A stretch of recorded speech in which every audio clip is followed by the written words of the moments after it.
Buongiorno Bianconeri, welcome back to the All Juve Cast channel. I'm ALberto. It's January 15th. You know the drill. I've got all this morning's news surfacing around the Vecchia Signora. We're going to take a look at the Mercato rumblings around Sergej Milinkovic-Savic and Grimaldo. We're going to take a look at the potential roster overhaul Juve will face in the summer. Then we're going to take a look at the Dusan Vlahovic rumors and where Juventus apparently stands on those. And then Luciano Moggi. He speaks out after the effects and aftermath of that brutal defeat to Napoli are still lingering. He speaks out and has criticisms of Max Allegri. I'm going to share with you his words and then also clarify my own from the last live podcast. All right, so let's get into it.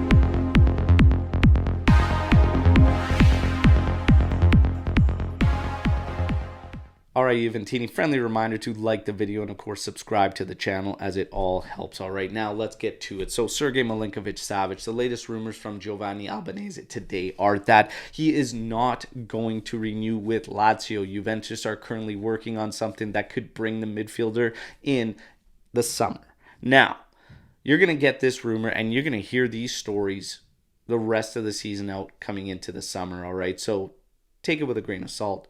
Do what you will with it, all right? We just lay it out for you to play it out. In my personal opinion, I don't think Milinkovic is coming unless it's a free when his contract ends. And at that point, I would hope that Juve is probably going to go a different direction because I think it would be beyond too late to make that move, all right? Now, that's for you to interpret. You know the drill. Let me know what you think in the comment section, all right? Now, Grimaldo, Juventus is apparently front runners for Grimaldo. They're working on signing and sealing that deal up so that in the summer he can join on a free transfer. Grimaldo, Juve on top currently, according to the latest reports. Now, we get to the roster overhaul Juventus could face in the summer. Now, Sandro, Cuadrado, Paredes, Rabiot, and McKennie all expected to leave, okay? We know that we're going to have some variables that we're going to have to deal with. That is going to be essentially Artur and Zakaria.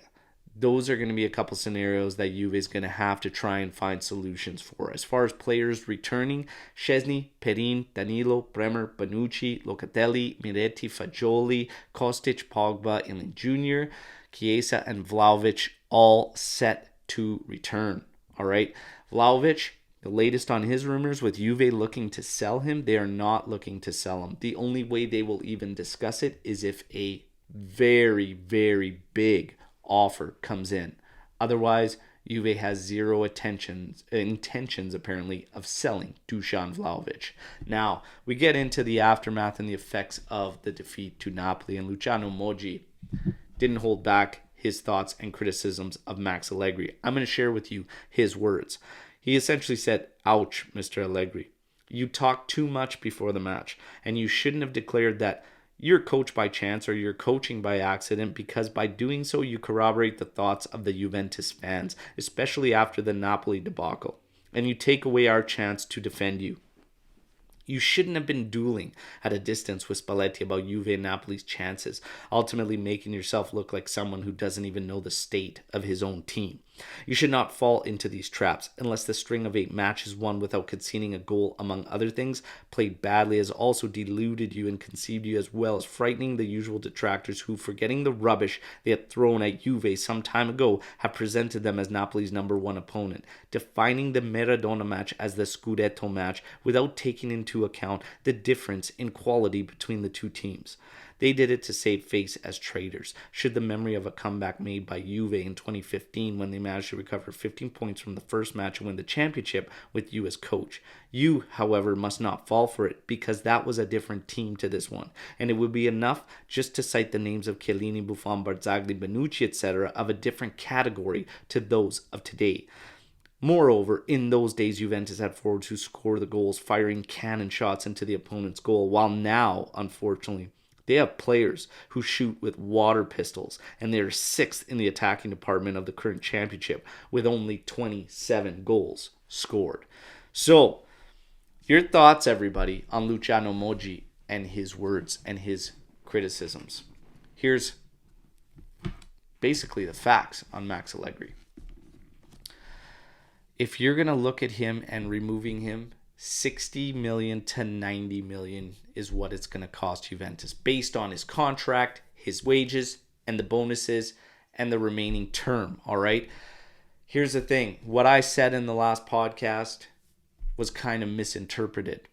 And I faced a lot of comments. I had a lot of messages and whatnot by saying Juve is a work in progress and reminding everybody that we haven't got 8 wins in a row since 2018. That was mistaken as a big defense for Max Allegri. Look, I'm not defending Max Allegri and stating that. What I'm doing is giving everybody the overall perspective that there is much more, okay, that needs work than just Max Allegri. It's been years of mismanagement. Again, there was other managers involved, yet in 5 years, we have only strung together 8 wins once. That tells you we have been working, okay, and trying to find progress, trying to find rhythm, trying to get better in all that time. And this is the first time we've been able to string 8 wins together. Now, you throw on top of that what I said in the podcast, we do not have a sporting director or even a management team in place right now. That makes absolutely zero sense to bring in a new manager at this point. Why would you put a new management when they're named and a new sporting director in that scenario to have somebody that they haven't necessarily decided on or agreed on? When they come in, and when we see where the dust settles, we can evaluate the year and everyone involved as a whole at season's end and then make a decision with a sporting director and a management team put in place so they can find someone that matches their philosophy. There has been far too much of a disjointed feeling at Juventus for far too long. And I've stressed this over the podcast over several years. You have a basically scout promoted to run things as a sporting director. That was Paratici, okay? We need to stop making scouts. Cherubini is essentially a scout. Need to stop making scouts, and not that I'm blaming Cherubini for anything, but stop making scouts sporting directors. Get yourself an actual sporting director with a solid track record. Bring them in.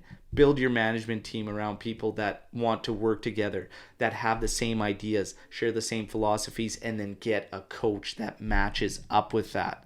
We need unity from the top to the bottom. I stress that in the podcast, okay?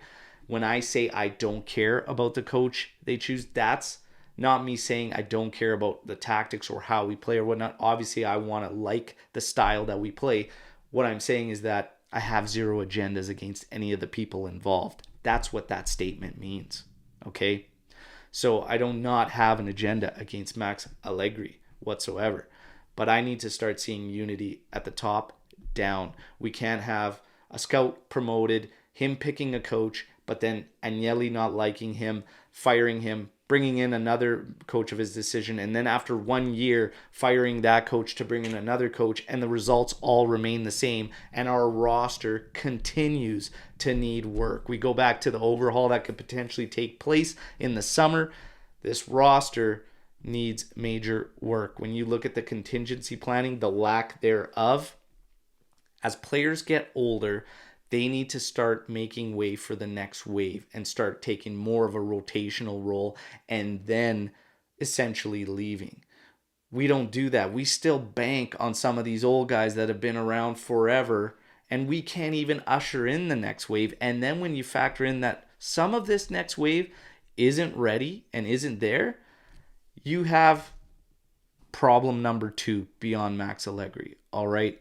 There is a lot of work to get done. It does not happen instantly.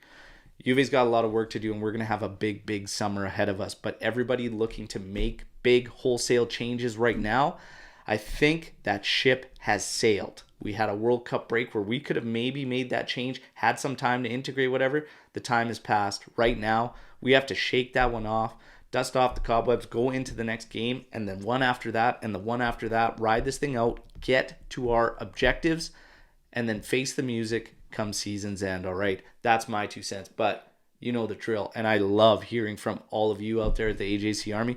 Drop your comments in the comment section, okay? And I'm going to get to all your thoughts, questions, opinions best I can in a timely manner. And tomorrow we will start getting back with the news and start getting ready for that Coppa Italia match against Monza. As always, no matter what, turmoil or not, it's Forza Juve and it's fino alla fine. All right, ciao.